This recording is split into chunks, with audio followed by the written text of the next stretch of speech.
Most people know Fat Joe as a loud, flashy Bronx rapper, but very few know how close he came to disappearing completely.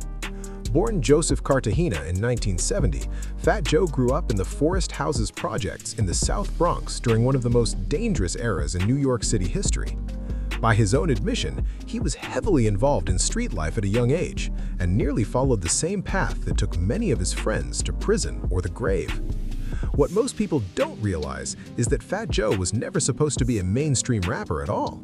He started as a hardcore graffiti artist and breakdancer deeply rooted in the original elements of hip-hop. His rap career only began after he was mentored by Diamond D and introduced to the Diggin' in the Crates crew, one of the most respected underground collectives in hip-hop history.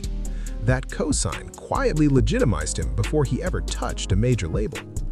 Here's a lesser-known fact. Fat Joe was one of the earliest New York rappers to recognize the power shift towards Southern and Latino-influenced sounds. Long before reggaeton became mainstream, Fat Joe was bridging New York hip-hop with Latin rhythms behind the scenes, studying how Caribbean and Puerto Rican culture shaped music in the Bronx. This foresight later helped him stay relevant when many of his peers faded out. Another mysterious chapter of his life is his transformation from street-level rapper to industry power broker. Fat Joe wasn't just making music, he was negotiating alliances. He played a major behind-the-scenes role in breaking artists like Big Pun, DJ Khaled, and Remy Ma, often funding projects with his own money when labels wouldn't take the risk. Big Pun's success, in particular, was a gamble that nearly financially ruined Fat Joe before it paid off. Few fans know that Fat Joe has repeatedly spoken about surviving situations he believes he shouldn't have lived through. Violent encounters, betrayals, and health scares, which pushed him into a more disciplined lifestyle later in life. His dramatic weight loss wasn't just cosmetic, it was driven by doctors warning him his life was in danger. That wake-up call quietly changed how he approached everything, from business to family.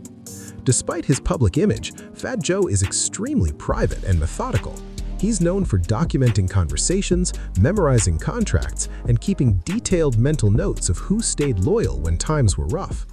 Many industry insiders say his long-term survival isn't luck, it's strategy. One of the most surprising facts is that Fat Joe has outlived nearly every major rival and many close friends from his era. While others burned fast and disappeared, he adapted, stayed connected, and evolved without chasing trends.